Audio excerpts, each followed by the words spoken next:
Precisamos da tua direção, Senhor, e precisamos da tua direção pela tua palavra, porque na multidão de conselhos se edifica a casa e o homem faz muitos planos, mas a resposta vem do Senhor. A tua palavra não falha, a tua palavra não tenta, a tua palavra vai, não volta vazia, mas faz aquilo que lhe apraz. Por isso nessa noite nós queremos ouvir a tua palavra, porque queremos tomar nessa semana ainda decisões respaldadas na tua palavra, para que nós não venhamos nos arrepender. Queremos fazer escolhas respaldadas na tua palavra, para que seja próspera a nossa alegria.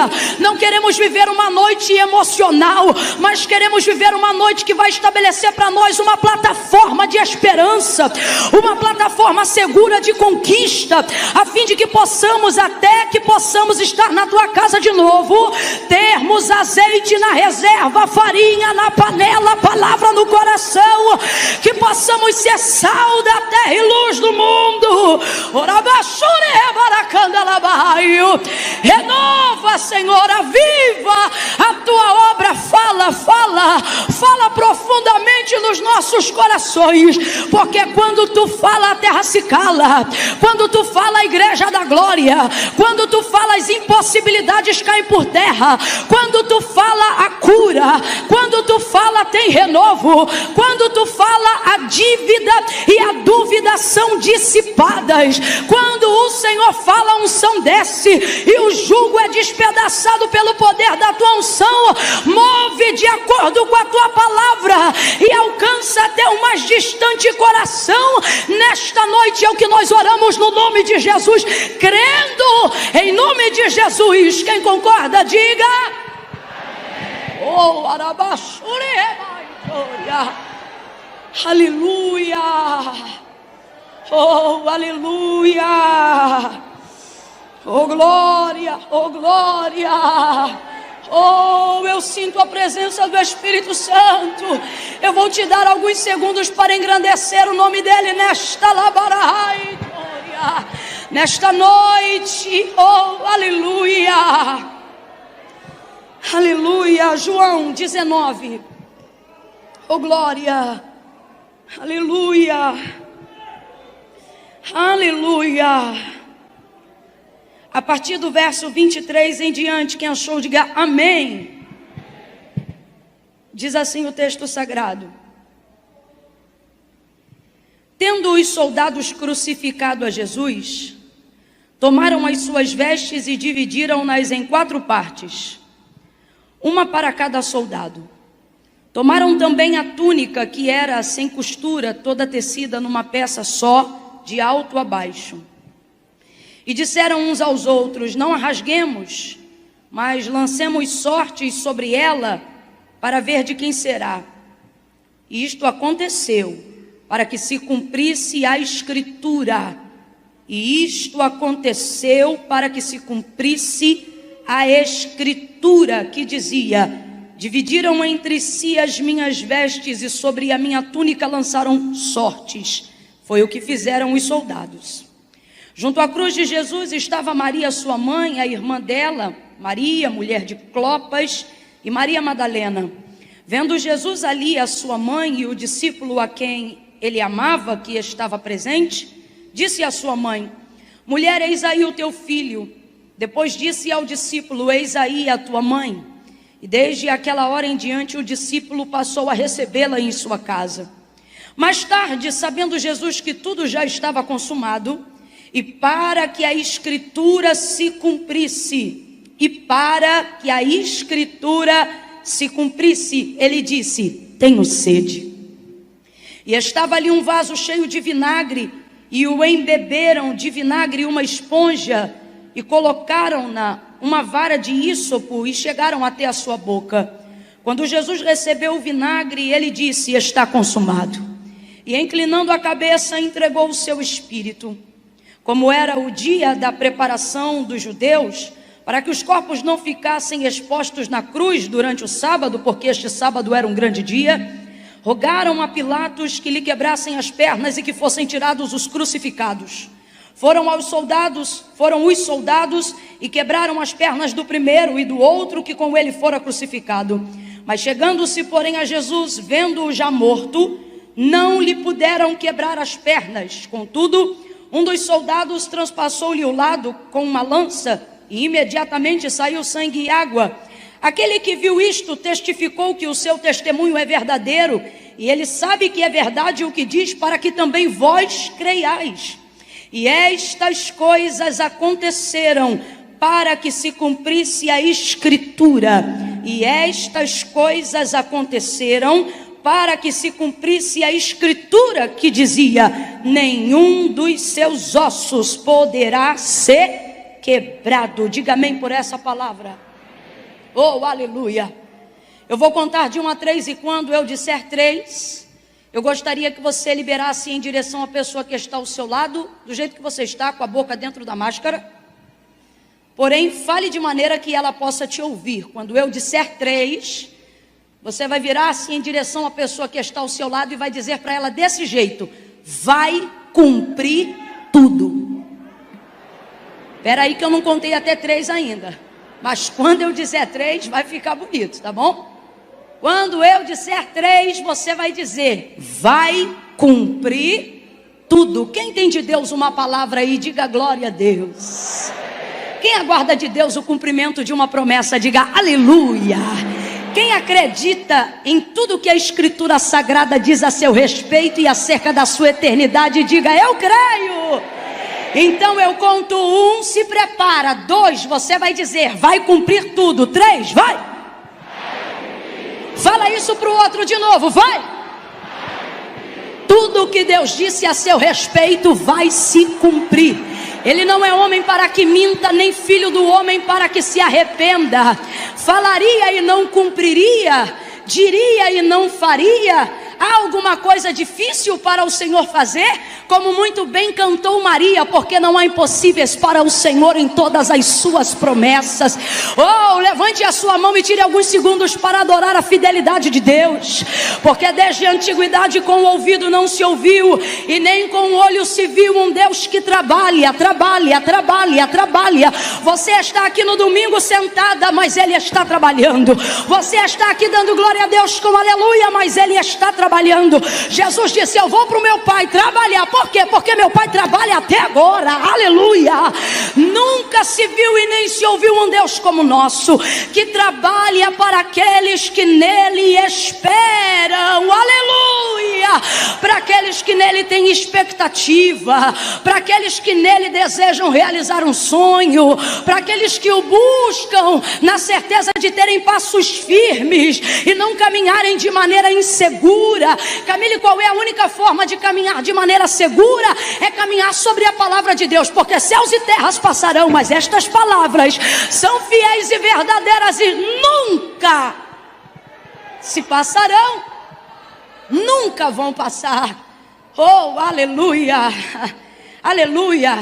Deixe-me ver se o chão que está debaixo dos seus pés é sólido o suficiente para aguentar o impacto de suas pernas. Bata o pé aí no chão, deixe-me ver. Está firme? Você sentiu que está firme? A gente daqui de cima já vê quem é do fogo, né? Uns batem assim, aí o crente já, o pentecostal já bate assim. Deixa-me ver aí, deixa-me ver se é firme. É firme. Você sente segurança no chão? Sente? Agora dê uma olhada nesse teto. Ele parece retilíneo para você? Parece firme? Se chover, você sente que vai molhar a gente? Não, porque este teto nos parece muito firme, sim ou não? Deus está dizendo através da minha vida para você nessa noite: se eu te disser que mais sólido do que o chão que sustenta você, mais firme do que o teto que cobre a sua cabeça, são as palavras que Deus liberou em sua direção? Oh, como você reagiria? Eu não sei se você está entendendo, mas Deus te trouxe hoje aqui para te dizer: tudo o que eu disse a seu respeito vai se cumprir. Mais certo do que o chão que você pisa, mais seguro do que o teto que está sobre a sua cabeça. Porque esta palavra não volta vazia, antes ela vai e faz aquilo que lhe apraz. Camila, eu creio nisto. E será que você crê mesmo? O quanto você crê nisto? Porque a Bíblia diz que se a nossa fé E é a fé que nos leva a crer. Quem está me ouvindo, diga amém. Se isto é verdade, se você crê, a palavra de Deus nos garante que ainda que a nossa fé seja do tamanho de um grão de mostarda, uma semente de mostarda, quem já viu isso? É tão pequenininha, irmãos, tão pequenininha. Ele diz que mesmo sendo assim, tão pequenininha, se olharmos para uma montanha tão grande, é aqui que tem o Morro do Mendanha? Ele é grande, não é? Se você tiver uma fé do tamanho de um grão de mostarda e olhar para o Mendanha e falar: Mendanha, sai daí e vai para a Praia da Barra. A Bíblia está dizendo que o Mendanha vai te obedecer.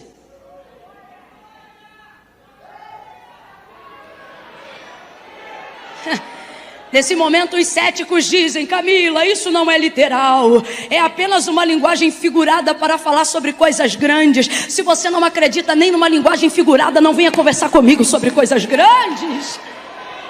Então veja bem, se eu tenho de Deus uma palavra, se eu confio nesse Deus que pode tudo, mas não estou vivendo a realidade de nada daquilo que Ele falou, com certeza o defeito e o problema não está em Deus, porque Ele é perfeito em toda a sua obra. Aquilo que Ele começa, Ele termina, e suas palavras são sempre fiéis e verdadeiras. O texto é claro acerca da vontade de Deus, quando Ele libera algo para alguém, dizendo que dele é o querer e dele também é o efetuar. Está determinando que Deus não produz, não determina, não delibera nada que Ele não seja capaz de cumprir sobre a vida de alguém. Quem está entendendo isso, diga amém. Deus está dizendo: se você tiver aqui atravessado o rio para Niterói, eu faço a ponte.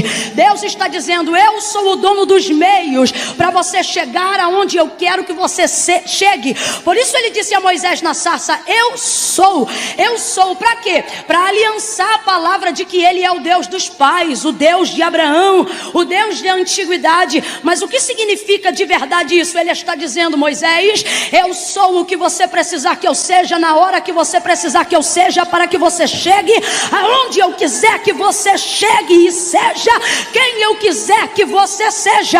Eu sou água que sai da rocha, eu sou coluna de fogo durante a noite, eu sou nuvem ao redor do arraial durante o dia, eu sou maná que desce do céu, eu sou o vento que sopra do oriente e ao contrário para abrir o mar. Ele está dizendo: eu sou o que você precisar que eu seja.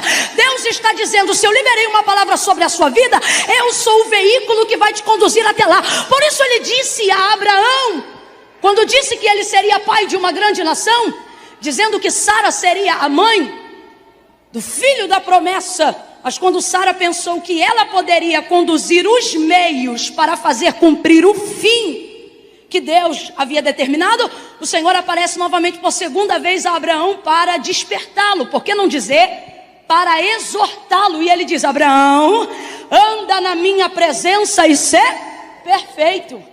O que Deus está dizendo, a grosso modo, para todo mundo entender: Abraão, faz o que a gente combinou. E o que a gente combinou? Que eu ia fazer a promessa e você ia receber a promessa. Então, se eu fiz a promessa, Abraão, e você está na condição de receber, quem é que vai cumprir? Deus. Ele está dizendo: eu. Então você não pode criar os meios e os mecanismos daquilo que eu falei. Anda na minha presença e ser perfeito. Mas a gente tem essa mania de achar que a gente pode fazer cumprir aquilo que a gente não prometeu. E nisso a gente começa a se equivocar acerca de como vai se cumprir a palavra de Deus. Preste atenção. Você tem de Deus uma palavra para a sua vida, amém ou não amém? Eu tenho certeza que tem, senão você não teria identificação para você manter-se num culto de domingo aqui nessa noite. Há de Deus uma palavra sobre a sua vida, há em você uma expectativa de viver o cumprimento desta palavra, amém ou não amém? Ora, se há de Deus a palavra e Ele é poderoso para fazer, se há em você a expectativa para que Deus faça, por que isto ainda não aconteceu? E a maioria das pessoas, para justificarem a sua incredulidade acerca do que Deus falou, começam a dizer: é porque não está no tempo. Mas e se nessa noite nós disséssemos que em Cristo o nome de Deus é já? E se nós disséssemos com fidelidade o que o próprio Jesus disse acerca de si mesmo, quando Ele disse como as obras que nós esperamos seriam determinadas na nossa vida, quando Ele disse assim: Se vós estiverdes em mim e as minhas palavras estiverdes em vós, pedireis o que quiserdes no meu nome. E a ideia do texto é imediata. Ele está falando sobre um poder imediato, que era o mesmo que ele revelava enquanto cumpria o seu ministério terreno. Daquele mesmo jeito, ele não mandava ninguém esperar. Alguém dizia, eu quero ver, e ele diz, veja. Eu quero andar, ele diz, levanta. Oh! O leproso diz para ele, se tu quiseres, tu podes me limpar. Quando? Agora, ser limpo. Então é sobre esta mesma perspectiva. E ele diz, se vós estiverdes em mim e as minhas, vem com vontade, sem preguiça. Vamos fechar essa semana e inaugurar com glória. Vamos lá. Ele disse, se vós estiverdes em mim e as minhas, o povo lá de trás eu quero ouvir, se vós estiverdes em mim e as minhas palavras estiverdes em vós, pedireis o que quiserdes e vos será feito. Se tem palavra, se tem Deus, se há expectativa do outro lado, por que não está acontecendo? E eu lhe digo, às vezes o erro não está na expectativa da fé, mas como essa fé foi gerada para que você cresce que Deus é poderoso para fazer o que te prometeu. E por que isto acontece? Porque de um tempo para cá eu tenho percebido isso na minha geração e preciso compartilhar, a fim de que haja despertamento, quebra da ignorância e transformação pela renovação do nosso entendimento. O quê? Uma fé muito emocional, uma fé muito sensorial, uma fé que é motivadora, mas não é eficaz, é otimista, mas não é útil. É uma fé que te anima uma noite, mas não te anima uma semana. É uma fé que te faz ter um culto bom, mas não te faz ter um mês constante. Por quê? Porque ela só dura o período de um culto. E por que isso? Porque ela não está respaldada na palavra, mas está respaldada numa atmosfera. Ela não está respaldada na palavra, mas está respaldada nos instrumentos. Ela não está respaldada na palavra, mas está respaldada no traquejo do pregador que está pregando. Ela não está respaldada na palavra, mas está respaldada no ambiente de culto que você está produzindo. E eu não estou dizendo que isto é errado, mas Deus me usa com verdade. E Ele está me mandando te dizer, não é o suficiente. É por isso que o domingo você sai tacando fogo na cara do capeta. E na terça-feira o capeta está tirando farinha com a tua cara. A fé que oscila, está lá em cima, daqui a pouco está lá embaixo. Um dia crê, depois não crê. E por que não crê? Porque você motivou a fé como se fosse emocional. E você acredita numa fé sensorial. Ou seja, você só tem fé quando está animado. Você só tem fé quando está alegre. Você só tem fé quando ouve a palavra. Você só tem fé quando o hino é bom. Você só tem fé se o pregador for bom. Você só tem fé se estiver na igreja. Você só tem fé se estiver andando com crente. Então, meu filho, você pode andar com crente, você pode estar na igreja, o pregador pode ser bom, mas Deus está me usando, nada disso é o suficiente. Por quê? Porque no final a sua fé só será segura, haverá em você respaldo para viver o cumprimento de tudo que Deus disse a seu respeito, se ela não for uma fé emocional, mas se ela for uma fé segura, produzida essencialmente pela palavra e não por um ambiente. A coisa é muito séria. Eu vejo sobre a tua vida a palavra de Deus enquanto eu prego. Vejo no seu coração, por estar aqui numa noite de domingo, expectativa para atrair o que Deus tem para você. Mas vejo também uma reserva de frustrações que você coleciona, se perguntando, se eu tenho Deus e se eu creio, por que não acontece? E eu vou lhe dizer por quê. Porque a maneira como você está embasando essa fé está totalmente equivocada. Ela não é um erro intencional, não é um erro proposital, mas guarde o que eu vou lhe dizer nesta noite. Um erro não deixa de ser um erro só porque é cometido sinceramente. Vai gerar consequência. E vai gerar o tipo de consequência que tem gerado, que é acumular frustrações na vida de pessoas que têm Deus e têm fé, e ao invés de serem frustradas, deveriam andar por aí de peito estufado, barriga murcha, cabeça para cima. Por quê? Realizadas. E por que isto está acontecendo? Porque a Bíblia é clara acerca de como esta fé precisa se desenvolver. A fé vem pelo?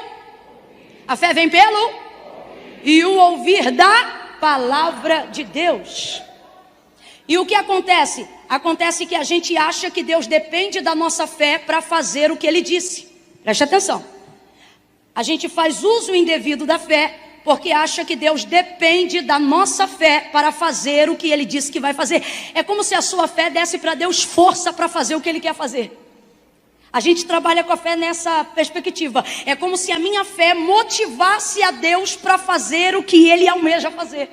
Quando na verdade Deus não depende da minha fé para absolutamente nada. Camille, o que a Bíblia diz sobre isso quando diz que é necessário que aquele que se aproxima de Deus creia que Ele existe e que Ele é galardoador daqueles que o buscam? É porque sem fé é impossível agradar a Deus. E se você não crer em Deus, você não poderá receber de Deus aquilo que Ele pode fazer ou aquilo que Ele já fez. Mas o que eu estou querendo dizer com isso? A fé tem muito mais a ver com o que você precisa receber do que com o que Deus pode fazer. Vou falar de novo. A fé tem muito mais a ver com o que você precisa receber do que com aquilo que Deus pode fazer. Vamos tentar caminhar para você entender, e eu já entro em João 19. Gênesis capítulo de número 1. No princípio a terra era sem forma e vazia. Quem ainda está comigo, diga amém. No princípio a terra era sem forma e vazia, ou seja, não havia nada. Complete aí, por favor. Não havia? E o Espírito de Deus se movia sobre a face das águas, em outras versões, sobre a face do abismo, ou aonde haviam densas trevas, em outras versões. O Espírito de Deus se movia. Não é o Espírito do diabo, não é o Espírito de Satanás, não é o Espírito das trevas, é o Espírito de Deus. O Espírito de Deus se movia sobre a face das águas, era o Espírito de Deus. Mas mesmo assim a terra é sem forma e vazia, não acontece, não se cria, não produz, não acontece, mas é o Espírito de Deus, mas não acontece, não produz, não cria, nada. Então você vai ver o primeiro verbo, você vai ver a primeira conjugação verbal. O próprio Deus vai transmitir palavras que foram escritas por Moisés, e ele diz: e disse Deus, haja luz.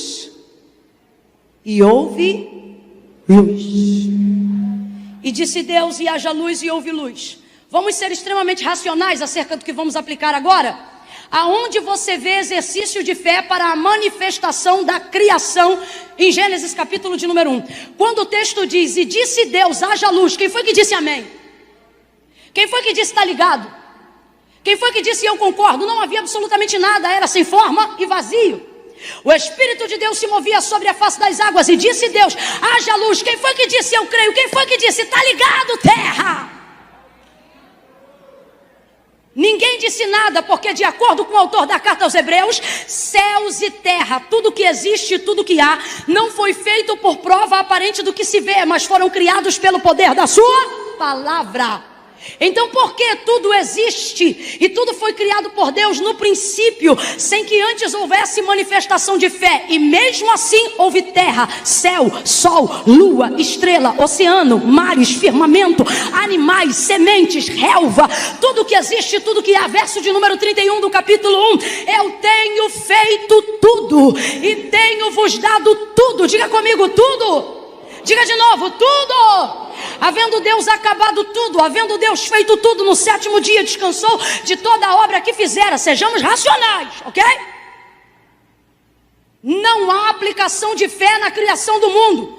E de acordo com o autor da carta aos Hebreus, está claro, porque ele existe a si mesmo. Porque não existe por intermédio da fé, existe por intermédio da... Isso aí, vai ouvindo. Então tudo que está lá e tudo que existe é o que é, porque a palavra de Deus é a verdade. É o que é, porque a palavra de Deus é poderosa. Camila, e a fé? A fé vem agora. Deus não precisou da minha fé para fazer absolutamente nada de tudo que Ele havia decidido criar. Agora eu dependo da minha fé para ler Gênesis 1 e acreditar que tudo que eu tenho vem de Deus, que tudo foi feito por Deus e que Ele é o Criador e o Senhor de todas as coisas. Se eu crer nisso, serei feliz, serei próspera, serei contente, estarei à frente, caminharei com Deus. Agora, se eu não crer, isso não desconfigurará a obra que Deus fez. Ele continuará sendo Deus, Ele continuará sendo feito, Ele continuará o dono do firmamento, Ele continuará o Senhor de todas as coisas. Camila, eu ainda não entendi. Então você vai entender que eu vou falar rasgado. Deus não depende depende da tua fé para fazer nada. É você que depende da tua fé para receber aquilo que Ele já fez. Mas por que ainda não recebeu? Porque você no fundo não crê na palavra. E eu vou te provar isso hoje aqui. Porque se a sua fé for respaldada na palavra, crer se torna inevitável. O Senhor, Ele disse quando trouxe as leis e os mandamentos para o seu povo, Ele deixou isso muito claro: se ouvirdes, se atenderdes, se obedecerdes.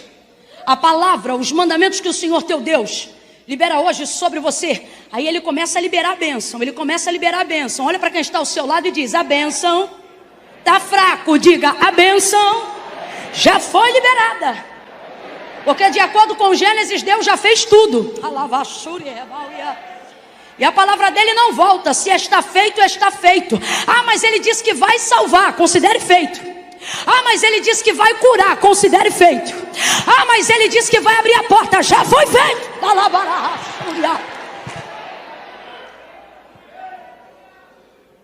Oh, aleluia. Aleluia. Se a nossa motivação for a certeza da palavra,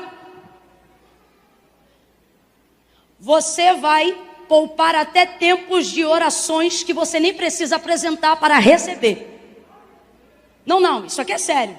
Marcos capítulo 5, a mulher do fluxo de sangue, ela tem a expectativa correta, porque tudo que ela espera está na pessoa de Jesus. 12 anos hemorrágica, saiu de casa, tocou na orla das vestes de Jesus, porque dizia consigo, reproduzia consigo a expectativa de fé do testemunho que ela ouvia, que era qual? Que Cristo curava. Então ela saiu de casa dizendo: se eu tão somente tocar na orla das suas vestes, eu serei curada. Se tão somente eu tocar na orla das suas vestes, eu serei. O texto diz que Jesus passa por trás da multidão, Ele estica a mão, encosta na orla dos seus vestidos. O texto diz: e na hora, imediatamente estancou no corpo a hemorragia e sentiu estar livre daquele mal. Responda com inteligência: ela pediu para ser curada? Ela falou com Jesus: me cura por favor? Ela fez uma oração? Não, porque ela está vivendo o que o Senhor falou ao seu povo lá, quando Ele disse: se ouvirdes, se obedecerdes, se praticardes, eu farei com que essas bênçãos, vocês corram atrás delas. Não, aonde vocês forem, elas vão correr atrás de vocês. O texto diz que a mulher do fluxo de sangue toca na orla e é curada. Para pensar, ela pegou o que queria sem pedir, e não foi roubo.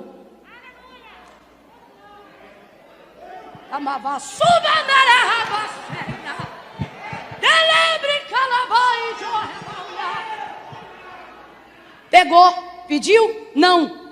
O Senhor disse: isso aí é a palavra. Eu disse: Deus, a gente faz campanha, entra num reme-reme, e no final só conta 50% da bênção. O que está acontecendo?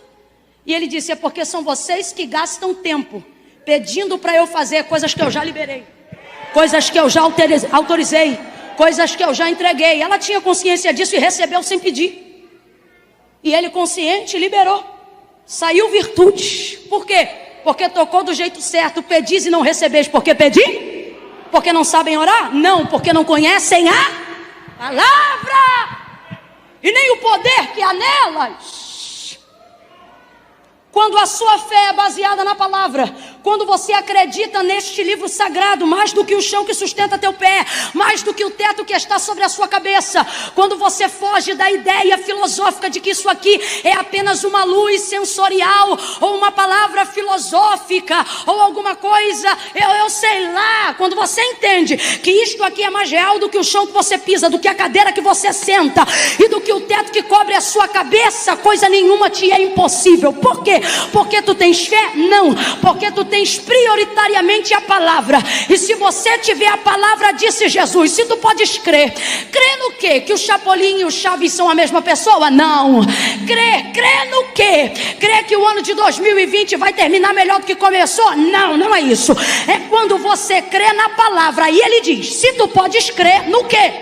Na palavra, tudo é possível. Oh meu Deus, levante a sua mão, eu estou profetizando. Aos que creem no que as sagradas escrituras dizem, tudo é possível. Cachaceiro vira pregador, prostituta vira missionária, viciado vira evangelista, dono da boca de fumo vira pastor, aidético é curado. Se tu podes crer, tudo é possível ao que crê. Quer ter vida próspera? Consulte a fonte de quem prega.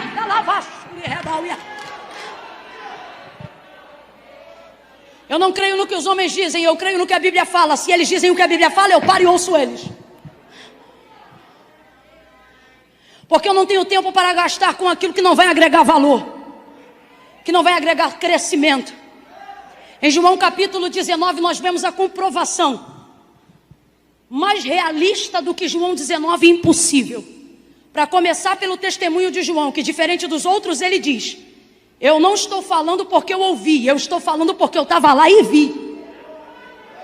Ele está dizendo, e eu estou dizendo a vocês que eu vi para que vocês creiam que o meu testemunho é verdadeiro. Quem já brincou daquela brincadeira de telefone sem fio? Vez ou outra você fala uma coisa e a palavra chega a outra. Mas quando você está diante de alguém que foi testemunha presencial do que aconteceu, a história ganha outro nível de crédito, sim ou não? Sim ou não? Ele está dizendo, ninguém me contou, eu vi.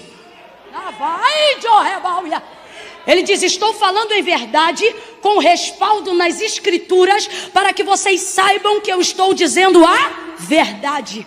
E por que eu preciso saber da verdade? Porque a ignorância te aprisiona, te destrói, mas a verdade te liberta. Conhecereis a verdade e a verdade vos libertará. Ele diz, eu vi. E agora eu vou dizer 3 coisas que João viu e você precisa ver também. Você precisa ver. Verso de número 24, ele viu a primeira. Olha para quem está ao seu lado e diga, a primeira. Não, está fraco, diga, a primeira. Não, você vai gritar. E Camila, eu não gosto de gritar. Então domingo que vem visite uma igreja que não é pentecostal, porque essa aqui é. Quando eu disser 3, você vai olhar para quem está ao seu lado e vai dizer, a primeira. É 1, é 2, é 3, grita. A primeira, guarda a primeira, guarda a primeira. Jesus está passando o pior momento de sua vida, o pior momento. Eu poderia falar de como a palavra de Deus é poderosa, como ela nos alegra, nos fortalece nos melhores momentos, mas a verdade é que a gente é mais tendencioso a conhecer a grandeza de seu poder nos piores momentos. Nos piores momentos. Quando o soro não faz mais efeito. Quando o Rivotril não faz mais efeito. Quando o amigo já não tem o consolo suficiente. Quando o marido já não ouve a sua voz. Quando a esposa já não é compreensiva. Aí você lê o texto. Não sei, parece que viu uma injeção, né? De sangue carmesim. A primeira. Jesus está vivendo o pior momento de sua vida. Eu disse que ele está vivendo o... Guarde o que eu vou lhe dizer, porque isso é profético. Quem crê, receba. Você vai viver as coisas mais extraordinárias que Deus lhe prometeu nos momentos mais inesperados da sua vida. Camila, está tudo dando errado, então fique tranquilo, é momento propício para Deus cumprir absolutamente tudo o que lhe prometeu. Pior momento de sua vida, não havia nenhum momento como esse, o momento da crucificação. Cuspido, caluniado, traído, abandonado, rejeitado, coroado com coroa de espinhos, golpeado com cana, açoitado, desnudado neste caso, passando por um momento de vergonha, sendo o cordeiro imaculado, inocente, mas está se cumprindo o que disse a Escritura, muito antes de Jesus em carne aparecer, muito antes de Gabriel visitar Maria, o profeta Isaías já havia deixado claro que ele seria moído pelas nossas transgressões, que o castigo que nos traz a paz estaria sobre ele, pelas suas pisaduras nós seríamos sarados. Vai ser moído, vai ser cuspido, e tudo isso vai cumprir. Olhe para mim. Tudo isso vai cumprir, porque quando Deus libera uma palavra sobre a sua vida, tudo o que Ele fala cumpre. E se Ele diz assim, vou te exaltar, a humilhação também vai se cumprir. Só que Ele não diz, vou te humilhar, porque ninguém anima alguém a crer dando palavras assim. Ele diz, vou te exaltar, e você só se vê exaltado. Mas se vai ter exaltação, também vai haver momentos de humilhação. Vai se cumprir absolutamente tudo nesse pior momento. E no pior momento, a sua fé, ela é extremamente tentada pelas circunstâncias da sua realidade, para que você duvide de tudo que Deus disse a seu respeito. Por quê? Deus diz que você vai ficar rico e você come angu todo dia. Deus diz que você vai casar e já tem mais de 15 anos que você espera no Senhor. A sua realidade vai tentar a sua fé de todas as formas. No pior momento de sua vida, você se questiona se os vasos eram de Deus ou se era uma cambada de esquizofrênico que não sabia que tinha doença. No pior momento da sua vida, você se pergunta se era Deus que falava ou se eram falsos profetas. No pior momento da sua vida, você se pergunta se é Deus que fala com você ou se a ideia da existência de Deus não passa de uma crença filosófica e você entrou nessa onda. Camila, eu nunca pensei isso, então ainda não chegou no pior momento. Porque no pior momento, nem que seja por um flash de segundos, você é tentado a duvidar de tudo que você já se agarrou até hoje. E é nesse momento que quando você pensa que já está ruim, vez ou outra ele permite ficar pior. Olha o que o texto diz. Que nesse momento, depois de já ter vivido tudo que ele tinha vivido, os soldados já o haviam crucificado. E então pegaram a sua túnica, que era tecida sem costura, toda inteira, de alto a baixo, e disseram, vamos lançar sorte sobre ela, e desnudaram o corpo de Cristo. Vai ouvindo aí. Quem fez isso foram os soldados, está escrito no final do verso 24, está escrito como eu estou dizendo, foi o que fizeram os soldados, foi o que fizeram os soldados. Quem tirou a roupa? Os soldados. Quem rasgou a primeira parte? Os soldados. Quem lançou sorte sobre a segunda? O soldado. Quem desnudou o corpo de Cristo? Os soldados. Então vamos lá, quem fez todas essas coisas foram os... Só que João conhece a palavra, João conhece a escritura, João sabe o que Isaías falou antes de acontecer. E aí quando ele escreve, ele diz, foram os soldados que fizeram isto, porém, isto aconteceu para que se cumprisse. E agora só para simplificar, eu queria que você substituísse escritura por palavra, ok? Isto aconteceu para que se cumprisse a palavra de Deus, que dizia... Dividiram entre si as minhas vestes e sobre a minha túnica lançaram sortes. Então presta atenção, tudo o que está acontecendo com Jesus agora, por pior que seja o que está acontecendo agora, já havia sido dito pela palavra antes. A palavra que lhe garante a ressurreição também é a palavra que lhe garante que ele passaria essa vergonha. A palavra que lhe garante o nome sobre todo nome em seu Pai também é a palavra que diz que ele ficaria neste estado que você está vendo no verso de número 24. Agora, o que não pode acontecer é eu ter uma fé para só colocá-la em ação quando coisas boas acontecem. Eu preciso ter uma fé que me faça acreditar que até o adversário, que até o fofoqueiro, que até quem está querendo rasgar minha túnica, que até quem está querendo me ver passar vergonha, até quem pensa que está lançando contra mim o ódio, até quem pensa que está lançando contra mim a afronta. Veja, o texto diz, foi o que fizeram os soldados. Deus está dizendo que tem gente olhando para a nossa vida e está dizendo, foi o que fez a fofoqueira, foi o que fez a feiticeira. Olha para a nossa vida e diz, foi o que fez a macumba. Olha para a nossa vida e diz, foi o que fez a língua afiada, foi o que fez o veneno, foi o que fez o vizinho, foi o que fez o agiota, foi o que fez o apedrejador, foi o que fez a traição. Olha o que a depressão fez com ela, olha o que a dor fez com ela, olha o que o Judas fez com ela, olha o que a fofoca fez com ela. E o Senhor está dizendo para mim e para você, no caso ali dele, ele está dizendo, é isso que é ter fé na palavra, é crer que quando acontece tudo que Deus falou que ia acontecer de bom, a gente diz, é a palavra de Deus se cumprindo. E quando acontece de ruim, a gente diz, é a palavra de Deus se cumprindo. É Deus fazendo tudo o que lhe apraz. Foi o que fizeram os soldados. Mas João está dizendo que o que os soldados fizeram, não fizeram a ermo. Agora eu vou te perguntar, responda com inteligência. Você acha que os soldados sabem que estão cumprindo a palavra? Você acha que eles leram a palavra para fazer isso?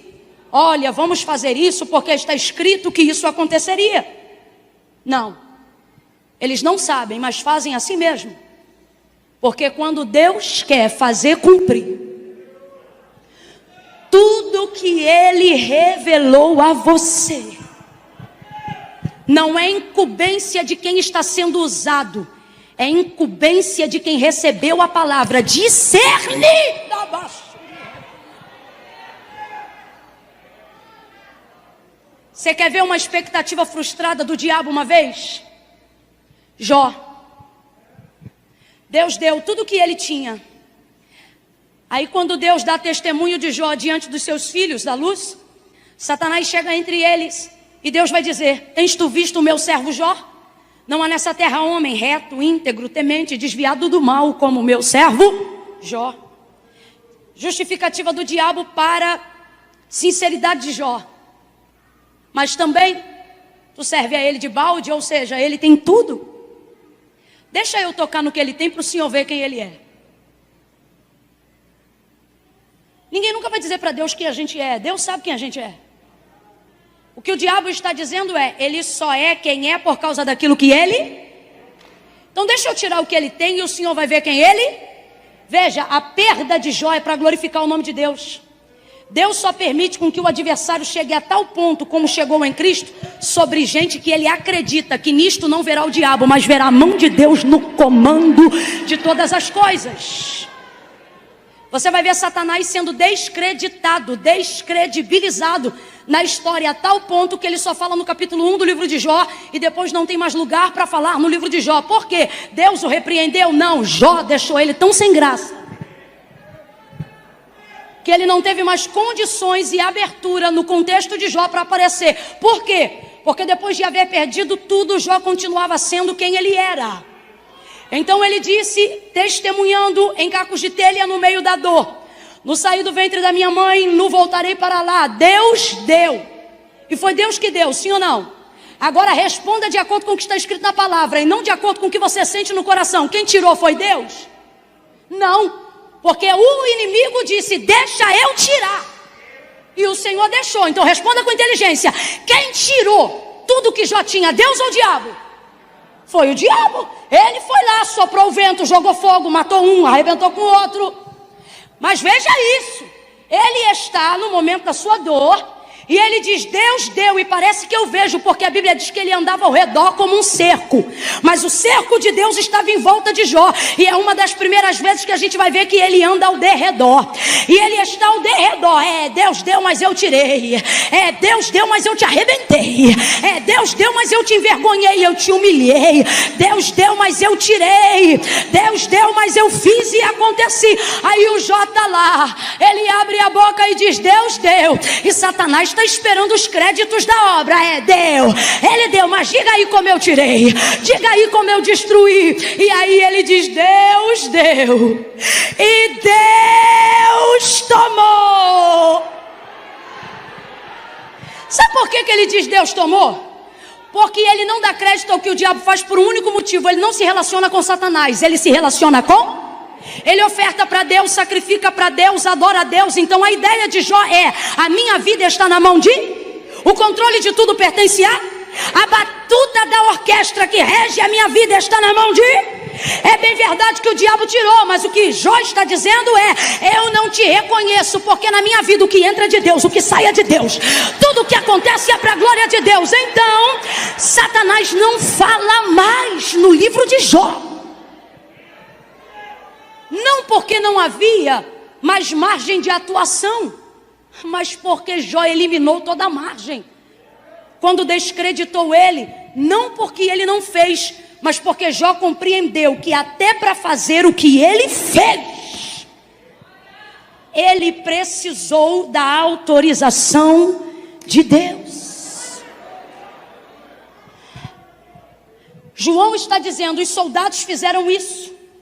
Então eu vou perguntar de novo: quando as coisas ruins começarem a acontecer, eu não tenho que esperar quem está sendo usado, seja pelo diabo ou não, que eles discernam que aquilo faz parte do plano de Deus na minha vida. Sou eu que tenho que ter fé para acreditar que o que está acontecendo faz parte de um plano, está inserido dentro de um propósito, que só vem a confirmar aquilo que Deus falou.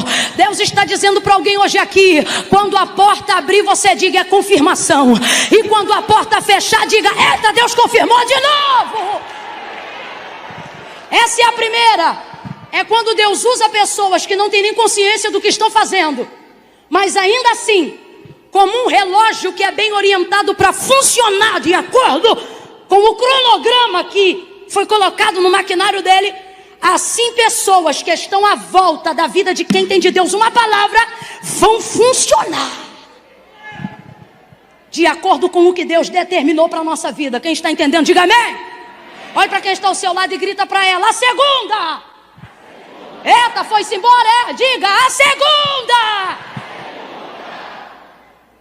A segunda é a mais difícil. Por quê? Por ser a segunda. É o período do meio. E tudo que acontece no meio sempre se torna mais difícil e mais cansativo. Quem está entendendo, diga amém. O texto diz assim: mais tarde, sabendo Jesus que tudo já estava consumado. Olha o que o texto diz: para que se cumprisse a escritura. Gente, eu estou lendo como está escrito no verso 28, tá? Mais tarde, sabendo Jesus que tudo estava consumado, para que se cumprisse a escritura. Vou repetir. Mais tarde, sabendo Jesus que tudo já estava consumado, para que se cumprisse. Nós trocamos escritura por? Para que se cumprisse a. Disse: tenho sede. Então preste atenção. A sede real em Jesus Cristo? É possível que sim. Para quem já foi açoitado, para quem já carregou cruz, para quem está andando debaixo do sol, sendo jogado de um lado para o outro, é muito possível. Só que o texto não diz que ele diz tenho sede, porque de fato tem sede, mas diz tenho sede para que se cumprisse a.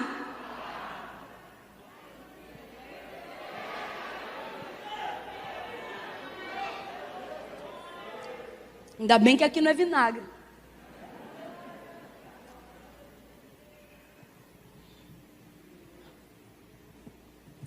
Mesmo que a sede seja real e possivelmente o é, você jamais pede de beber a quem quer lhe matar. Fala a verdade. Você morre de sede. Imagine que você está numa rua cansado de andar um dia e uma noite, e você não conhece ninguém naquele bairro, mas sabe aonde o seu inimigo mora. Você pode até não ter coragem para bater nas outras portas, mas uma você tem certeza que não vai bater. Qual é? Porque você não pede para saciar aquilo que você precisa a quem tem desejo de matar você. Os soldados estão ali para matá-lo, e ainda que fosse protocolo de misericórdia, o que na verdade não foi exercido, a onisciência de Cristo, porque é Deus, sabe que mesmo que ele peça água, jamais vão lhe dar água. Responda com inteligência. Jesus sabe que mesmo pedindo água vai beber vinagre, sim ou não? Sim ou não, gente? Mas mesmo assim ele não deixa de pedir água. Por quê? Porque ele não está pedindo, na verdade, motivado pela necessidade. Ele está pedindo motivado pela palavra, para que se cumprisse a. E essa é a hora mais difícil de quem tem sobre a vida uma palavra, de quem precisa dar testemunho, de que segue a palavra, vive a palavra e anda na palavra. Qual é o momento mais difícil, Camila? A hora que eu sei o que Deus quer que eu faça, e mesmo que tudo me diga para não fazer, mesmo que eu precise anular talvez uma necessidade que eu tenha, eu não vou esperar que ninguém faça aquilo que eu sou consciente do que eu preciso fazer para cumprir a palavra que eu sei que está sobre mim. É isso que Jesus está dizendo. Ele sabia que ia beber vinagre, mesmo assim pediu água. Então, mesmo tendo alguma necessidade, não fez o que fez por causa de necessidade, fez para cumprir a palavra. Camila, eu ainda não entendi. Vai entender. Quem aqui já pediu perdão sem ter feito nada? Aí eu te pergunto, para você que não fez nada, tinha necessidade? Normalmente a nossa ideia é de que não. Mas você acha que Deus espera alguma coisa dos errados? Vez ou outra a gente diz assim, fulano errou comigo, é ímpio, sem vergonha, não vale nada. Quando ele vier me pedir perdão, eu libero ele, achando que está no controle de todas as coisas. Você sabe o que Deus está esperando dele? Nada. Porque Deus não espera nada de quem não tem compromisso com ele. Agora de você, que é senhora da razão, ele está dizendo, ei, até quando você vai ficar aí sentada na sua razão? Até quando você vai entender que cidadão tem direito, mas crente tem vontade de Deus na vida? Camila, ainda não entendi. Entendeu sim. Tem coisa que você sabe que está no teu direito, mas aí você ora, você abre a Bíblia antes de fazer, e aí você tem a Constituição dizendo sim, o marido dizendo sim, a igreja até na sua Constituição dizendo sim, mas você vai falar com Deus, aí Deus é o único que abre a boca, respalda na palavra e diz, a minha vontade é não. Você só faz se você for doido. Por quê? Porque o direito é um hoje, pode ser outro amanhã por uma emenda, mas a palavra de Deus é a verdade. Deus trouxe gente hoje aqui para dizer, está na hora. Tem uma parte de pessoas aqui que me ouvem que estão no meio desse caminho. A hora que não é profeta que vai levantar para resolver nada. A hora que não é pastor que vai levantar para orar nada. A hora que Deus está dizendo, você sabe o que eu quero de você? Então faça. Ah, mas e a necessidade? Eu não julgo necessário. Não julga necessário, não julgue, mas não faça por necessidade ou pela falta dela. Faça para cumprirá, para obedecerá, para se colocar debaixo da... Deus está dizendo aqui, olha, nem toda palavra sou eu que cumpro. Algumas palavras que eu libero é você que cumpre. É você que precisa se posicionar para fazer o que precisa ser feito. Terceira e última para a gente fechar. Olhe para quem está ao seu lado, diga terceira. Diga terceira. Grita aí que ele já está quase dormindo. Diga terceira. Isso. Para mim essa é a mais poderosa de todas. Deixa eu só olhar o versículo para você meditar depois em casa. Verso de número 36. Terceira e última nesse contexto. Jesus agora consumou. Veja que a consumação cabal, ela acontece não depois do que os soldados fazem, mas depois do que o próprio Jesus faz. Às vezes você está esperando tanta gente fazer tanta coisa e o Senhor está dizendo, só não consumou ainda porque você não fez o que só você pode fazer. Nesse momento, ele entrega o Espírito. E é uma parte muito triste, o texto diz que Jesus morreu. Responde para mim, gente. Morto argumenta, discute, fala, se defende. A morte fala sobre não ter poder algum de reação.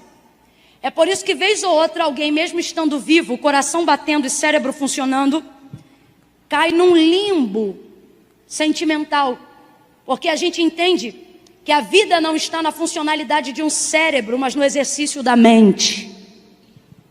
A gente entende que a funcionalidade da vida não está no bombeamento de sangue do coração, mas daquilo que a gente sente. Quem está entendendo, diga amém.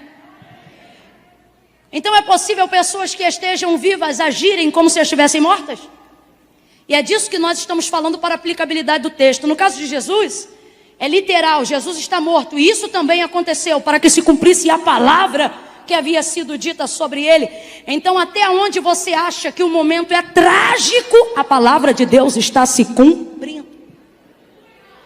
Agora, para que nós entendamos essa terceira e última fase, e possamos fazer tudo que precisa ser feito, para que a palavra de Deus se cumpra, essa é a parte mais difícil. É a parte em que a sua fé já precisa ser madura o suficiente. Por quê? Porque morto não reage, morto não se defende. E tem gente hoje que veio ao culto com as próprias pernas, ou assentado sobre uma cadeira de rodas, mas está vivo. Veio para cá caminhando, chegou aqui e está adorando. Mas talvez você esteja dentro de um cenário Talvez você esteja sendo obrigado a participar, a conviver dentro de um contexto onde você não pode reagir, onde você não pode falar, onde você não pode se defender. Tem gente aqui que é refém de algumas pessoas dentro do próprio quintal. Tem gente aqui que é refém de algumas pessoas dentro de um próprio relacionamento. Você está ali, mas não pode se defender. Você está ali, mas não pode reagir. Você está ali, mas não pode falar. Você está ali, mas não pode argumentar. Você está ali, mas não pode gritar. Não pode dizer, não! Não faz isso! Você precisa se comportar como uma ovelha muda. E isso dá um medo tão grande. Porque você vê que algo está vindo contra você e perceber que em você não há poder de reação alguma para se defender. No caso de Jesus, ele estava morto, literalmente. João está olhando. E é ele que vai narrar para nós agora o que vai acontecer. E ele diz, olha, eu vi. E para que os corpos não ficassem estendidos no madeiro, pediram então que lhe quebrassem as pernas para que dependessem os corpos do madeiro. E assim os crucificados fossem retirados de lá, porque era grande a preparação daquele sábado. Isso aconteceu na sexta-feira, antes das 6 horas. E a preparação e a santificação do sábado para o judeu começa às 6 horas da noite da sexta, do dia anterior. E aí na hora que eles foram fazer isso, fizeram de maneira aleatória. Pegaram as pernas do primeiro, e o texto diz que com um pedaço de madeira arrebentaram as pernas do primeiro que havia sido crucificado com ele. Fizeram isso com o terceiro, o do outro lado. A primeira coisa que eu acho esquisita é isso acontecer de modo aleatório. Mas tem coisas que não se explicam quando a palavra de Deus está em movimento. Tem coisas que você não entende, mas Deus está dizendo, é a minha palavra em movimento. Confie na minha palavra, se norteie pela minha palavra. Meu irmão, você pode ter o Waze te dando a direção, o GPS te dizendo vira à direita, mas se a palavra de Deus te disser à esquerda, não hesite.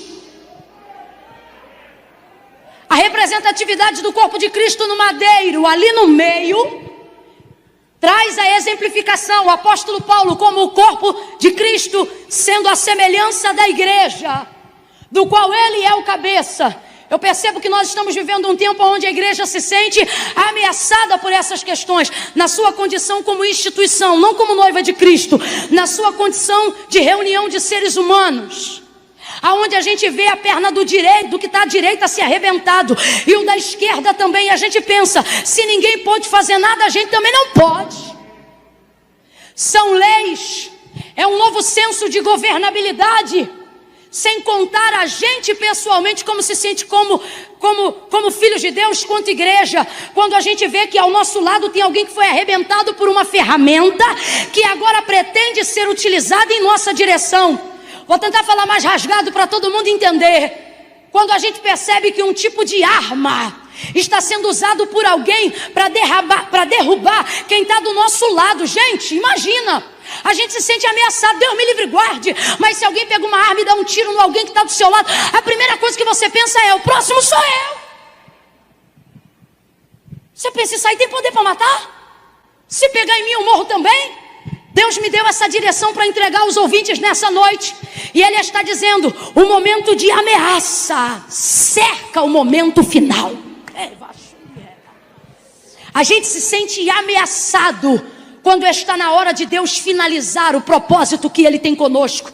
É a última ferramenta do diabo. Qual é a ameaça? Por quê? Porque ele não pode mais executar a obra. Por quê? Porque estamos debaixo de uma palavra e só vai se cumprir aquilo que a palavra falou.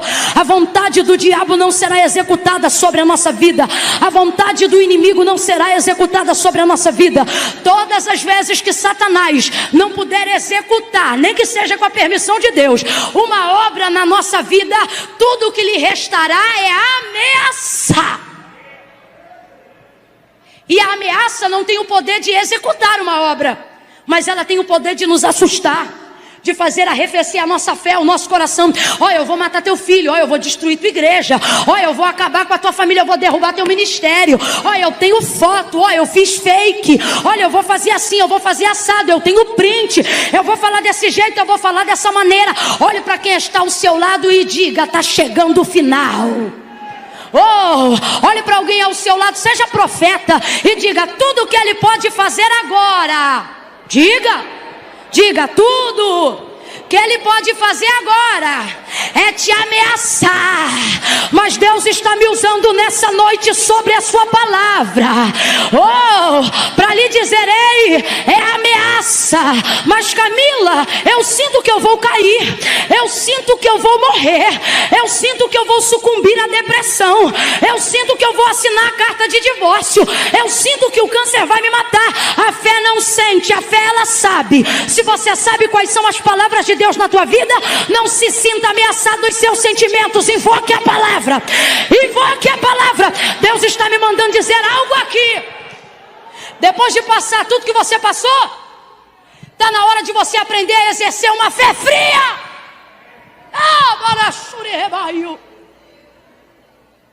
Eu não estou dizendo que é para você esfriar a sua fé, mas é para você neutralizar sentimentos que visam atacar a sua fé. Camila, isso é possível? É extremamente possível. A sunamita de Reis, capítulo 4, que foi alvo de uma profecia de Eliseu, dizendo que ela ia ter um filho. Quando o menino fez aí o que a gente acredita, aproximadamente 12 anos de idade, o menino morreu. Era o único filho. Podia ter 10. Ia chorar do mesmo jeito, ia ficar triste do mesmo jeito, ia se angustiar do mesmo jeito. Mas agora imagine a cena sendo um. E ele era alvo de uma palavra.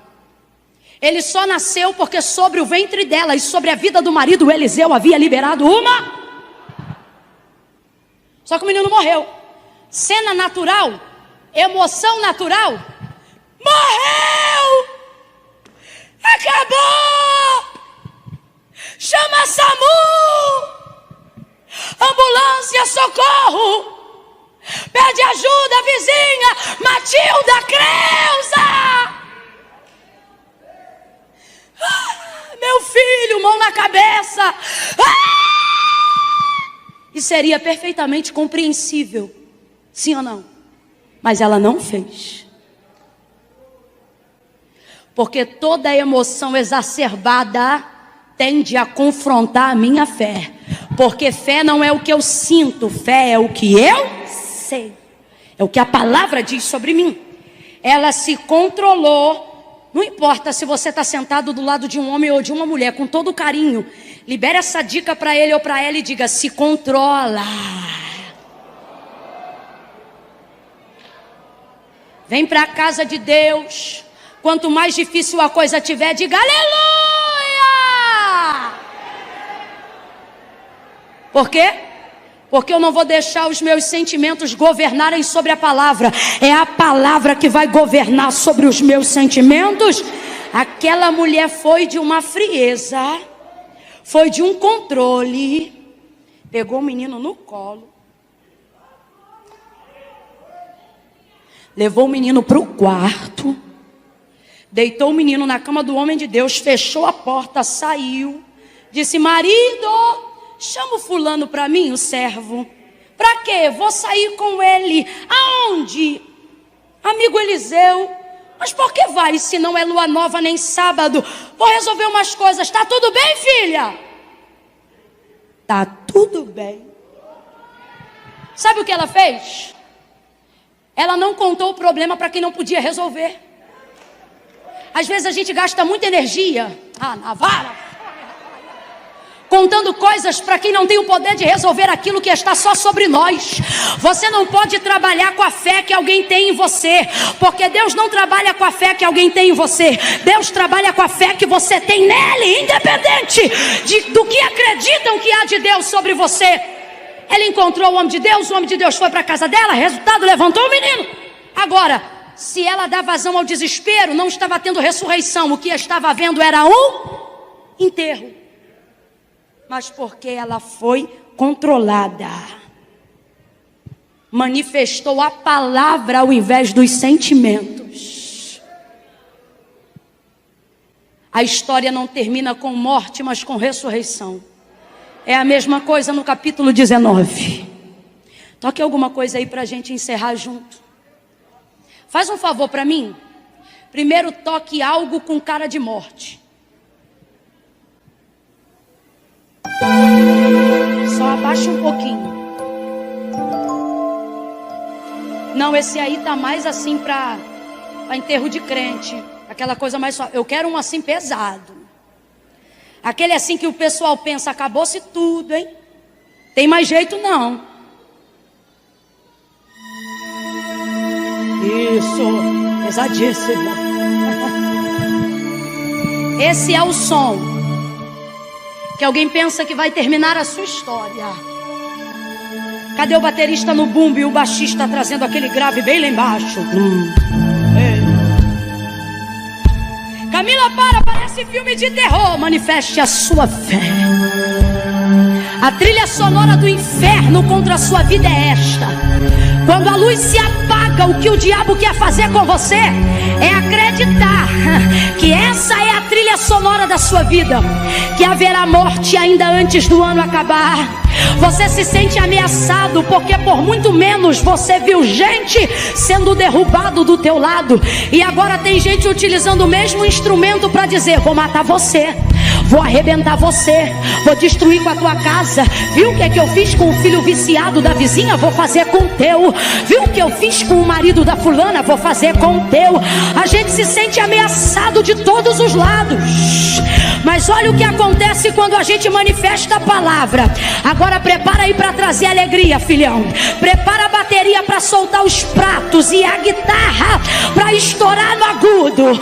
João está dizendo: eu vi e testifico para que vocês creiam que é verdadeiro. Camila, ele já estava morto, estava morto. Ele não podia reagir, não podia reagir. Ele não podia se defender, não podia se defender. Mas João disse: eu vi. Vieram na direção dele, para quê? Para arrebentar ele. Mas não conseguiram. Por quê? Porque sobre ele havia uma palavra. Uma palavra. Ele não tinha flecha, ele não tinha espada, ele não tinha escudo, ele não tinha advogados. Tudo que ele tinha era uma palavra. Sobre ele, Júlia, uma palavra. Uma palavra. Quem tem sobre a vida uma palavra, salta desse banco.